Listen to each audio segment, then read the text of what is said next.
A world where robots gets to fights for their freedom seems a little bit shocking to me. Let's know how it led to this.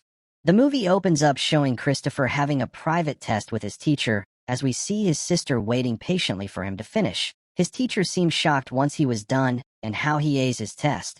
Michelle knew he could do it with his intellectual, as she felt embarrassed it took Einstein 3 whole days to do the math.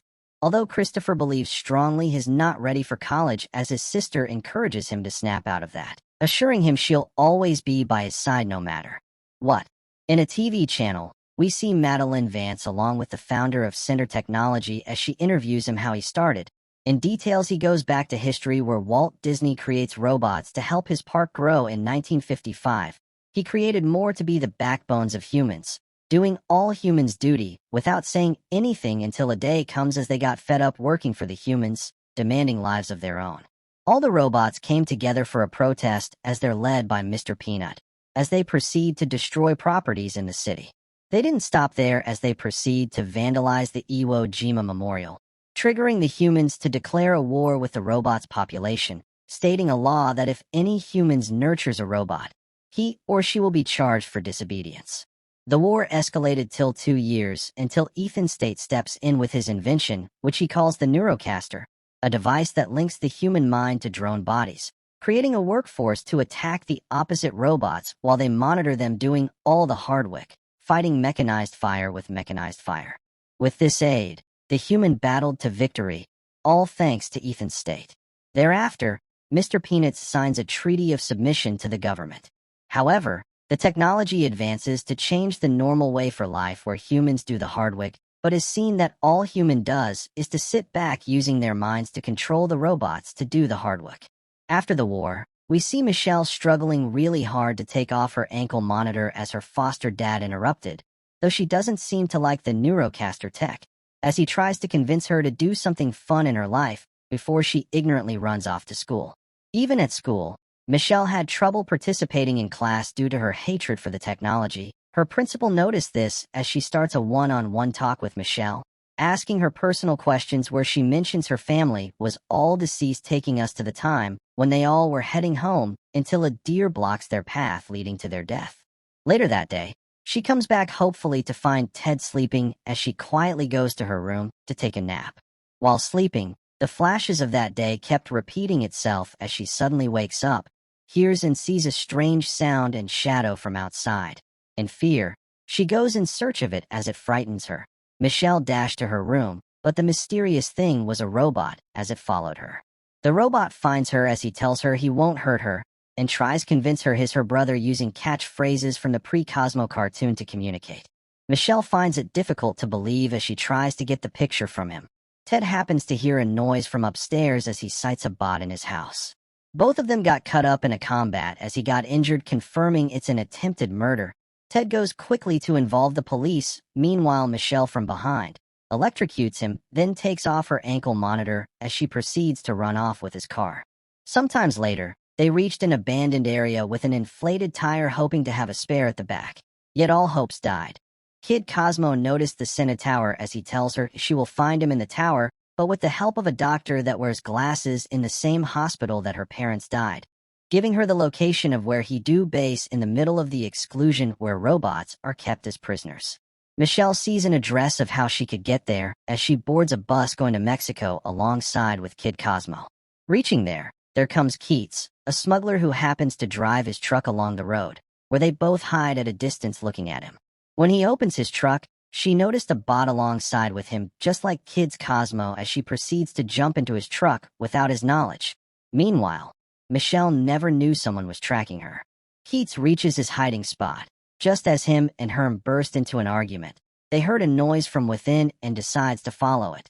They found out they are been followed by Colonel Bradbury himself, stating this is a treaty violation as he goes on chasing them, though they managed to escape, creating a massive collapse of their hideout. Keats got really mad, putting the blame on Michelle and her bot, though she corrects them, explaining the bot is her brother's mind, not just a bot. Time passes, as they embark on a journey where Herm carries them on his shoulder in a van. To Ethan's skate, while putting on the Neurocaster, he intentionally imagines his mom being all nice while in the real life, she's mean as hell. though something went wrong due to the fact the data transfer rate decreased drastically. Ethan demands an explanation as the two scientists happens to inform him that Christopher is gone, not physically though cerebrally and neurologically. Just then, Ethan suspected this can only be done by Dr. Amherst, though was worried his company will collapse on Saturday due to the fact that he can't supply enough data speed to the whole world, forcing Ethan to involve Colonel Bradbury into this, inviting him to his imaginary world. Right there, Ethan strikes a deal to recover his lost drones only if he tracks down Christopher's consciousness. Bradbury thought about it, as he finally agrees. Just right on the tabletop mountain, some group of robots spots them as they held them as hostage, taking them to their leader, Mr. Peanut. Mr. Peanut explains he held them because he thought they were scavengers who aggressively attacks. Michelle wasn't really bothered, as all she wanted was to meet a doctor with glasses. Once Michelle and Mr. Peanut was alone, she explains to him her brother's mind is in the robot, though has no clue where his actual body is. As she says, Chris told her the doctor that took him will be equally there. Mr. Peanuts tells them they're messing with the treaty he signed, though Michelle insisted on going the next day. Just then, Michelle sits close to Cosmo as he cheers her up, though got interrupted by a male robot who happens to have a mail from Dr. Amherst to Christopher if he ever showed up. It was his address that was in it. Once that happened, Mr. Peanut jumps in, willing to help them leave as he introduces a scav fighter, also a robot. They reached his address, though scavengers came interrupting, yet managed to escape as they stood in front of the door. Lo and behold, they found Dr. Amherst, although Michelle was so desperate on getting answers on her brother's whereabouts. Dr. Amherst begins to explain in detail that after the accident, Center Machine spotted him as they took his body to Seattle, because he was special, though Dr. Amherst believed Christopher was a gift from God. Hopefully he has a PC that happens to be his hard drive and friend. Just then, he shows them a video he took right in the same hospital, explaining in details that Christopher was comatose while Ethan was standing right there, proceeding to say they needed an unbelievable computing power to run the network, and it happens to be Christopher's mind that will serve as their breakthrough. 13 months later, Christopher began gaining consciousness, but Dr. Amherst couldn't believe so. He explains he told Skate to let him go because he's alive, though Skate threatens to kill him. But he managed to come up with an idea to create a connection between Chris and the outside network, just for his mind to escape, even if his body couldn't. Once Michelle has all this information, she decides to search for her brother in the center alongside with her crew. In a way, the Butcher of Schenectady found them, creating a massive chaos. In the middle of the fight, they lost Mr. Peanut. Dr. Amherst tries to protect Michelle, knowing the Butcher doesn't have right to kill humans, yet Skate ignores the law, killing Dr. Amherst. Now Bradbury knows the kind of person Skate is, but wasn't comfortable with his actions. At last they got bought, taking it to Center's company where Christopher's body is. They began connecting his mind back to his body. Once again, Michelle gets traumatized by what just happened, though Keats is there to cheer her up, motivating her to go after Skate. As she develops a plan to use Dr. Amherst's PC to penetrate into Center, because he knows everything Dr. Amherst knows, including the security codes of Center. Although PC informs her if she does free Christopher, all of Center will collapse, forcing the drones to shut down permanently, because Center runs because of her brother's brain. This sounded like a 50-50 chance for Michelle, which she took.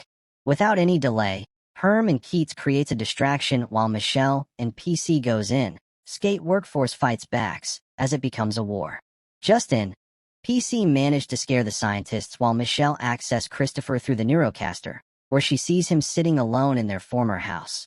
Christopher blames himself for all this, though Michelle tries to convince him to come along with her, but Chris explains his connection to Center is symbiotic, convincing her Center can keep him safe for over 100 years, but informs her the only way to stop Center was for him to die.